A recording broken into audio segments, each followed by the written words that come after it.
विविध भारती पुणे ठळक बातम्या.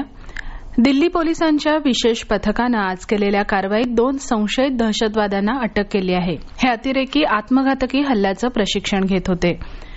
दिवाळी तसंच छठ पूजा उत्सवानिमित्त प्रवास करणाऱ्या प्रवाशांच्या हितासाठी भारतीय रेल्वे 12,011 विशेष गाड्या चालवत आहे.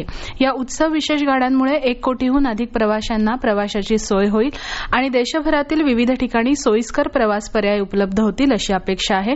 मध्य रेल्वेनं सणासुदीच्या काळात गर्दीचं व्यवस्थापन सुलभ करण्यासाठी भारतीय रेल्वेच्या 16 विभागांमधील 76 प्रमुख स्थानकांवर प्रवाशांसाठी प्रतीक्षा क्षेत्रांची व्यवस्था केली आहे अशी माहिती मध्य रेल्वेचे महाव्यवस्थापक विजय कुमार यांनी दिली.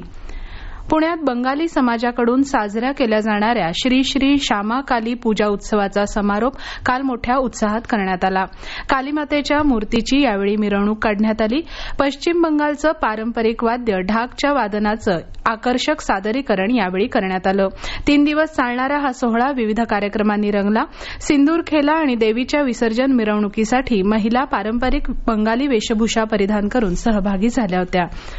दिवाळीच्या सलग सुट्ट्यांमध्ये बुलडाणा जिल्ह्यातील शेगावमध्ये संत गजानन महाराजांच्या दर्शनासाठी भाविकांची गर्दी दिसून येत आहे. शेगावलगत असलेल्या नागझरी इथं संत गोमाजी महाराज संस्थान तसंच शेगावमधील आनंदसागर आध्यात्मिक केंद्राला मुंबई, पुणे, नागपूरसह राज्यभरातील विविध ठिकाणचे नागरिक भेट देत असल्यानं शेगाव शहर गजबजून गेलं आहे.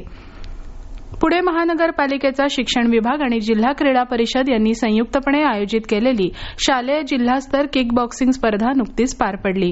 या स्पर्धेत गौरी गरुड हिने उल्लेखनीय कामगिरी करत प्रथम क्रमांक पटकावला. या कामगिरीमुळे विभागस्तरावरील स्पर्धेसाठी तिची निवड झाली आहे. या होत्या आतापर्यंतच्या ठळक बातम्या. यानंतरच्या ठळक बातम्या सकाळी 11:58 वाजून